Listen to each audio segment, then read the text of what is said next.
বিসমিল্লাহ বলি আমি শুরু করতে চাই।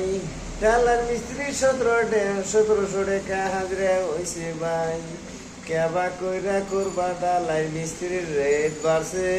ঠিকাদারে পয়সা দেয় না ঢালাই কেমনে করে। মিস্ত্রি হইলে বলে 2017, হাজিরা দিলে যাবে নইলে যাবে তে না ঢালাইতে।